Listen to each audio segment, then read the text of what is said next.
Mga DIY, umpisa na natin ang paglilinya natin ng diagram ng spin dryer. Unang-una, i-check ko muna ang motor kung nagana pa ba. Ilagay ko sa common lang isa.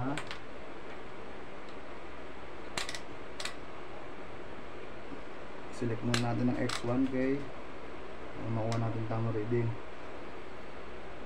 Dapat may palo.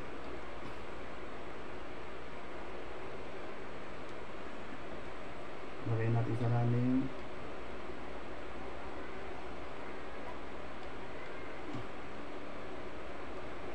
Yun, palo siya. Lagay natin starting. Palo din siya. Lagay naman natin sa starting at saka sa running.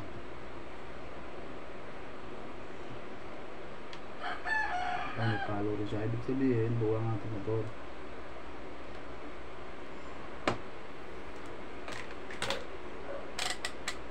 Isahan natin ang pagbukayo ng diagram natin. Una, AC cord. Itong line 1 ay ilagay natin sa common.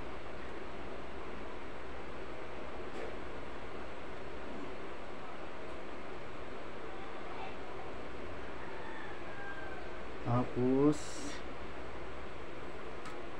capacitor, nagsama natin ng wire ng exit. Capacitor, lagay natin yung isang linya sa running.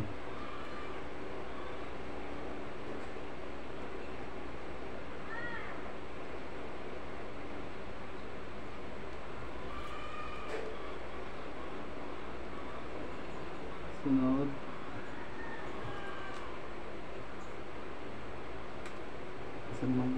yung isang linya ng capacitor, lagay natin sa starting. Sunod natin ang wire sa starting.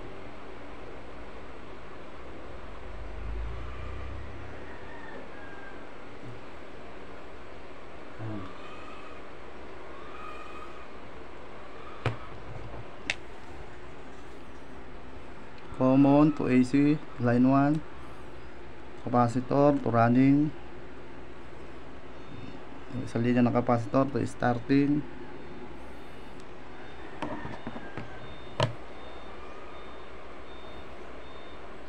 tapos isang timer switch dito sa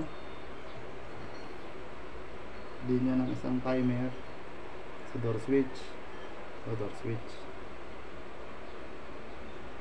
Ito ang door switch natin. Diretso sa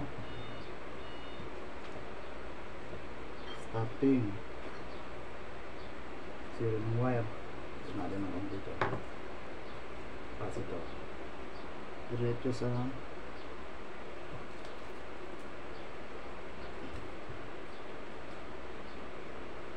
starting.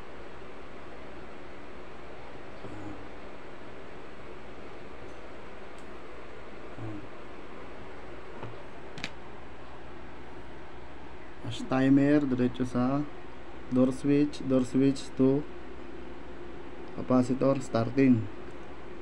Capacitor natin. Pasensya na kayo at talagang dulas ang lamesa, hindi nagdidikit.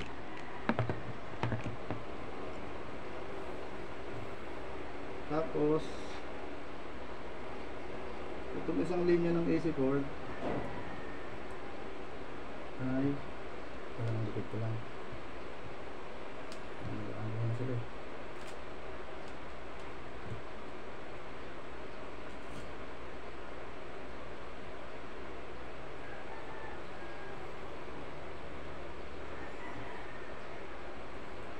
Kung isang linya ng AC cord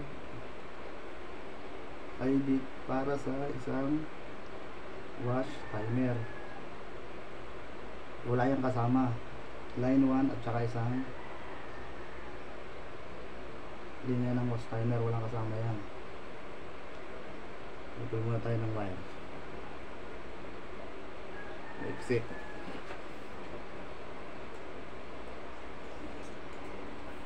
Ito kaya.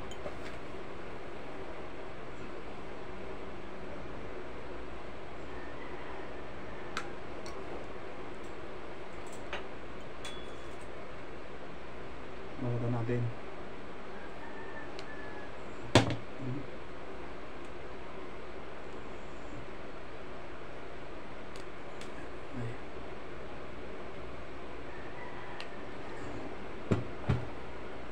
Yung linya ng isang wash timer ay pupunta sa linya ng line 2. Line 2 ng AC cord. Ano yung AC cord to?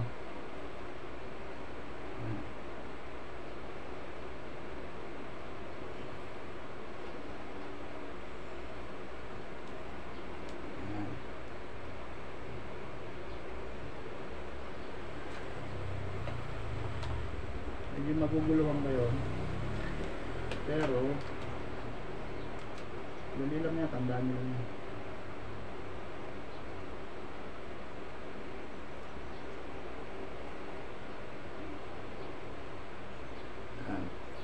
Yan ang diagram ng wash timer. Ginawa natin.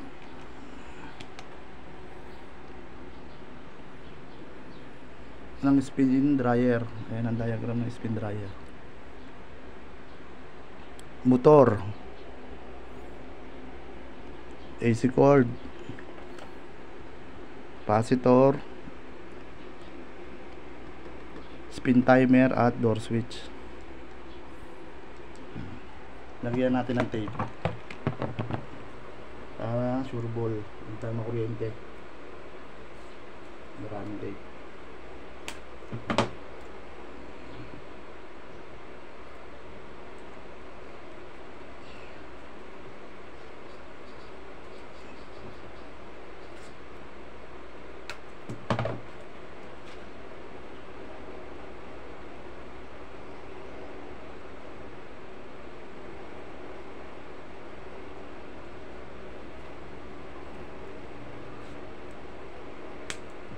Tape isa-isa mga ka-DIY.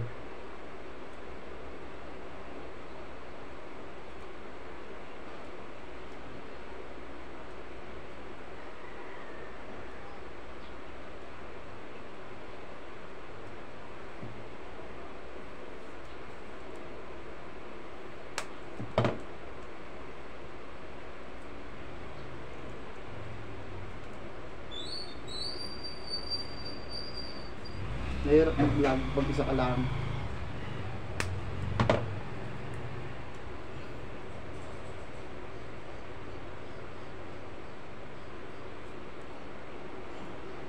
Ano lang yung demo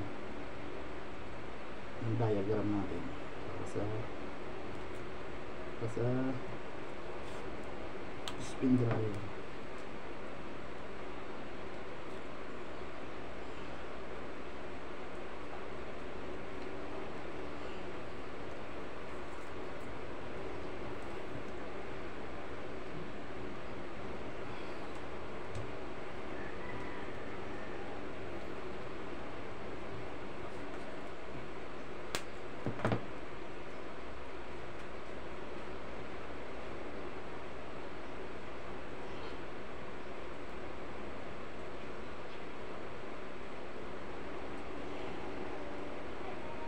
Ang spin dryer natin mga ka-DIY ay walang forward, ito lang reverse.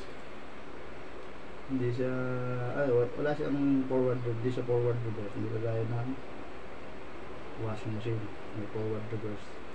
Ang kanya lang ay running gas starting. Tatanggal lang yun.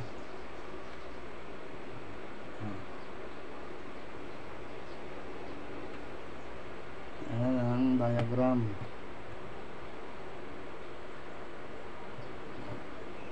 Siyempre, tumulong natin.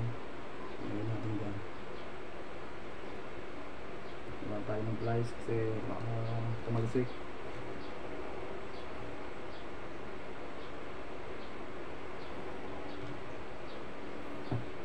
Bigyan natin ng parang alam nyo kung umiikot o hindi.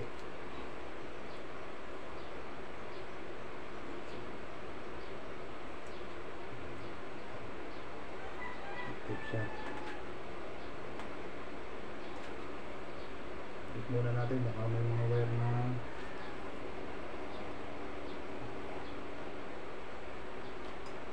balat.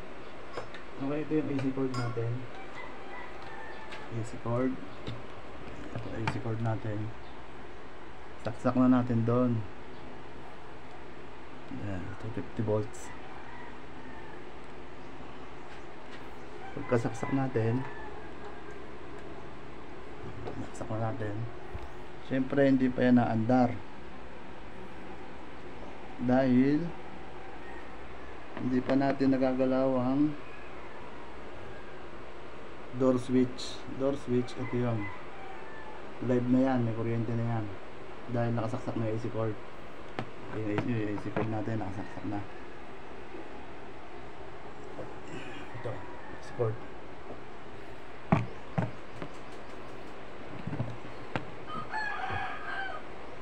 Aandar lang yan kung yung motor natin, ibababa natin yung pinto ng ating dryer. Siya naman yung tutulak doon sa mismong door switch. Galawin ko yung door switch. Tingnan yung motor.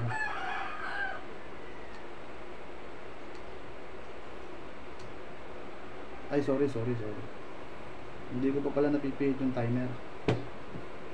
Wala mo pala pinipihit. Pinihit ko yung timer. Ayan, natunog na. Gagalawin ko na yung door switch. Tingnan yung motor. Naugong ko siya. Ayan. Ayan, kita niya. Ayan mga ka-DIY, naandar na siya. Habang natunog yung timer. Isa pa.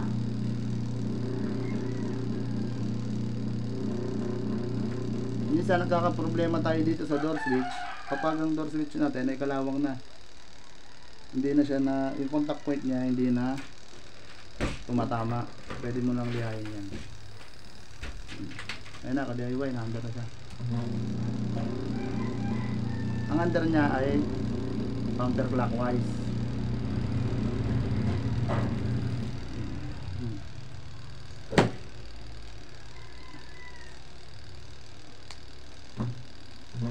Naglulus siya.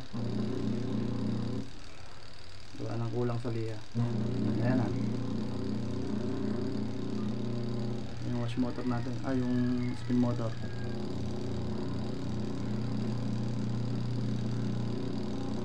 Okay. Salamat sa panonood. Ingatan lahat.